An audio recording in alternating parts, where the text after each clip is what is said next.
York is recognized. Mr. Speaker, thank you, and I rise in support of this measure. I yield myself as much time as I may consume. The gentleman from New York is recognized. Mr. Speaker, I again want to thank our Chairman Ed Royce for bringing this bill forward. I want to also thank Mr. Castro of Texas for his leadership and hard work on this measure, Mr. McCall as well. Mr. Speaker, around the world, 1.2 billion people live in extreme poverty. That means they live on less than $1.25 a day. It's hard to imagine. No one should have to live on so little. At the same time, we know that areas of extreme poverty can be hotbeds for other problems. Poverty leads to broader instability. It creates vulnerabilities that can be exploited by violent extremists, jihadists, or others spreading dangerous ideologies. It holds communities and countries back. So we view alleviating poverty as the right thing to do and also a strategic concern. That's why USAID established a development lab to help develop and deploy poverty reduction technologies more widely and at a lower cost. And I want to acknowledge former USAID Administrator Rajiv Shah, who did tremendous work at USAID, helping build the lab into a world-class center of innovation, working toward new solutions to extreme poverty. The lab works with NGOs, corporations, and universities to bring in the best ideas and stay on the cutting edge of development.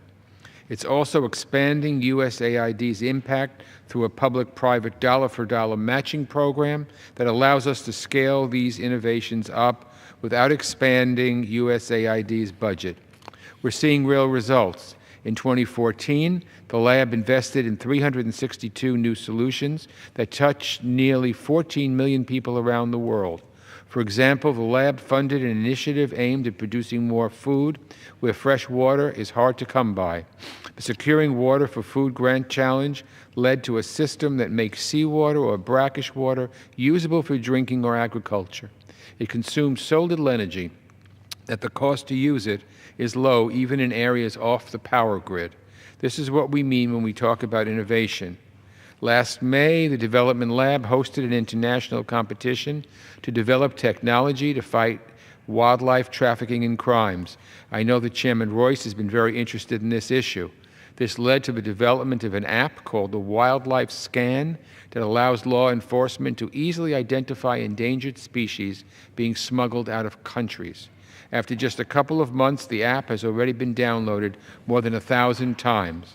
And just last month, the Global Lab finished up a Zika Challenge initiative, which led to 21 new solutions targeted at combating the spread of the Zika virus and are on track to be tested and deployed.